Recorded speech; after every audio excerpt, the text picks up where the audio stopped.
Hey guys, Mark Angelo here. Just came back from picking up my testosterone in the pharmacy, and I decided to do chapter 4 here. There's a kind of a crow making all sorts of noise behind me on that tree, so I hope it's not too much of a bother, but let's try this. Chapter 4, Havana, Cuba, little Maritza, and the life that awaits her. I was born in 1964 in Havana, Cuba.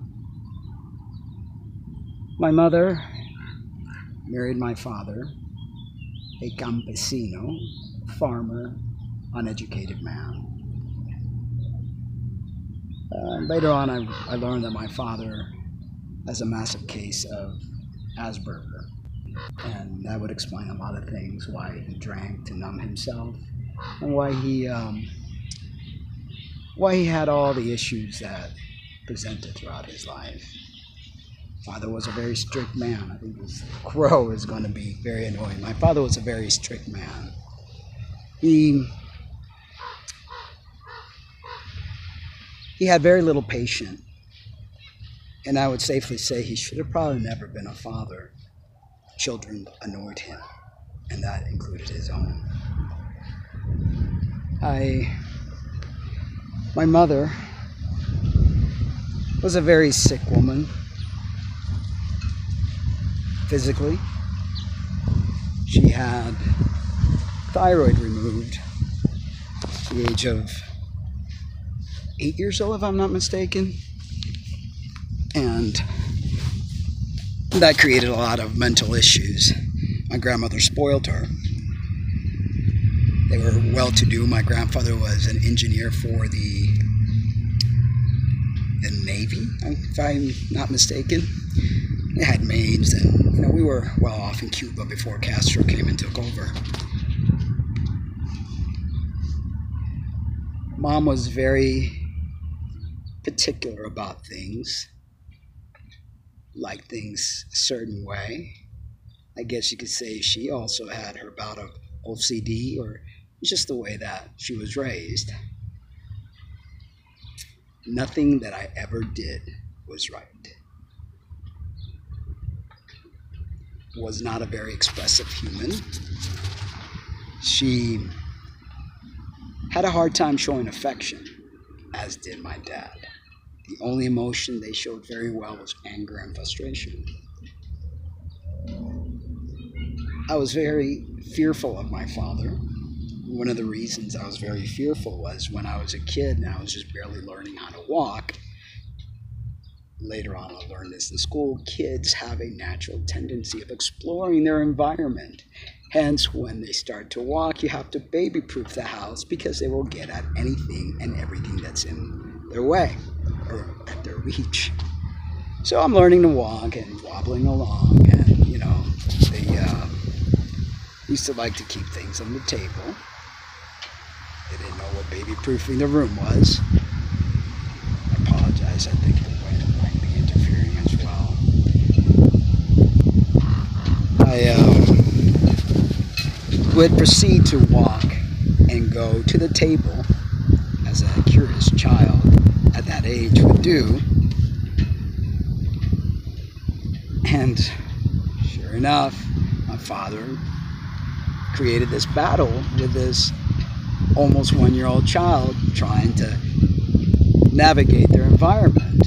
And he proceeds to tell me no in a very stern voice. And of course, child that age doesn't really know what the word no is. They just got one thing in mind, and they're going to do what that mindset has established. Well, second time there was no. He literally whacked me that I went across the room. The reason I know this, obviously, at that age, you don't remember, my mother told me. My mother told me the kind of, as she proceeds to call him, animal he was. I don't think it's right for a mother to label child's father as an animal or to speak badly about their other parent. But that was what I grew up with, being poisoned by one parent towards the other, although I saw that it was truthful because I saw as I grew up my father's behavior, how he would hit my mother and how he would totally threaten to hit me. I was a very good child. I was fearful. I wasn't going to do anything to get hit. But needless to say, I grew up in a very fearful environment that created a lot of anxiety for me as a child. I was very asthmatic and very sickly, and all due to my environment. I mentioned before in other videos, as soon as I left my house, all the asthma and all the allergies and all the ailments disappeared. You gotta wonder why.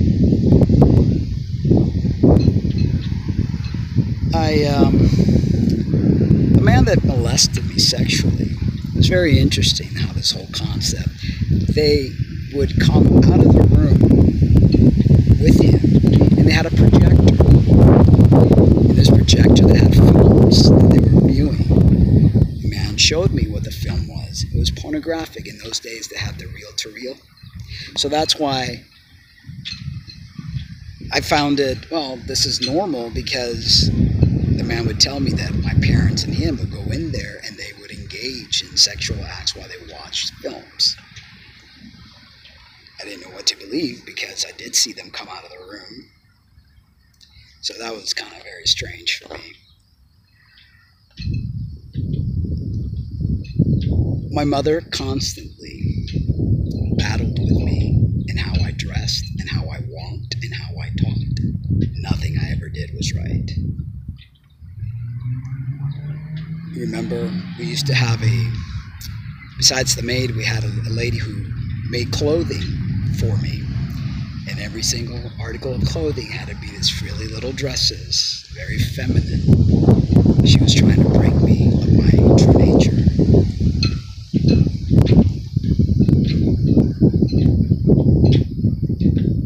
We stayed in Cuba until 1969. And the reason we were able to leave Cuba was, thankfully, for my mother's brother, who risked his life and the life of his brand new baby. I think my cousin was like 6 months old when they got on a raft and headed towards Florida. Back then, you made it into dry land and you were able to stay. Oh, my uncle, my aunt, and my 6 month old cousin made it to the United States, and they claimed us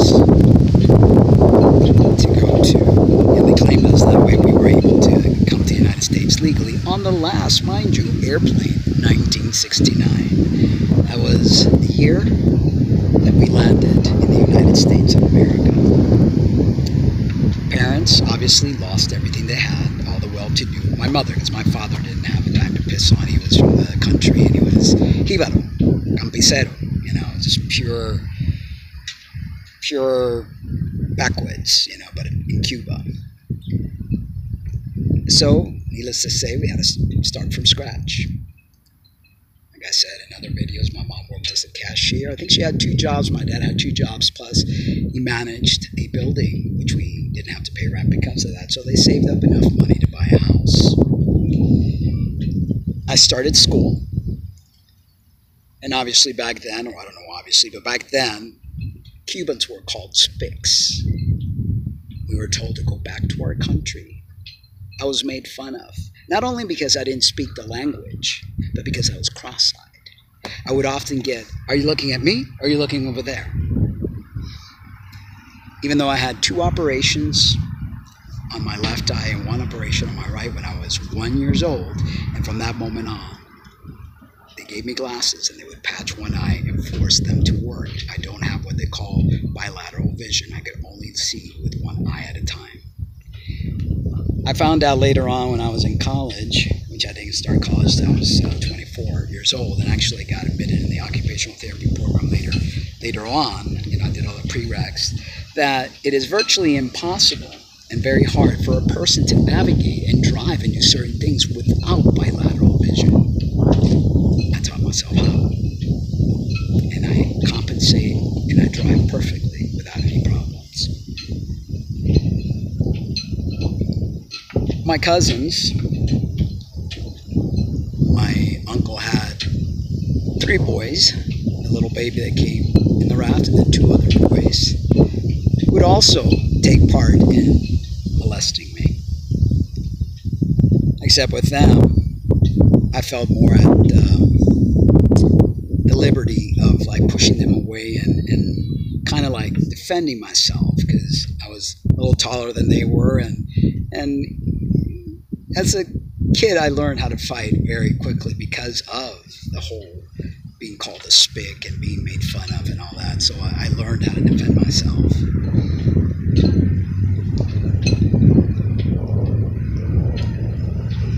I have many memories of being in hospitals, doctors.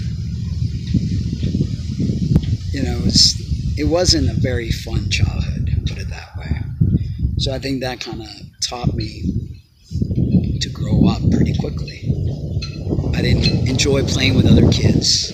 I much preferred being around the adults, sitting down, having conversations with the adults, where I was quickly told to get away, that, you know, this is an adult conversation, go play. And I really did not enjoy playing. It wasn't my thing. I did because I had no choice, but I'd much rather be with the adults. I don't know how bad this wind is sounding, folks, you know, and again, it's creating my OCD of like, if this is not sounding good and people aren't enjoying it, I don't want to waste my time or yours. So I think I'm going to drop it here and resume it. So this is chapter 4.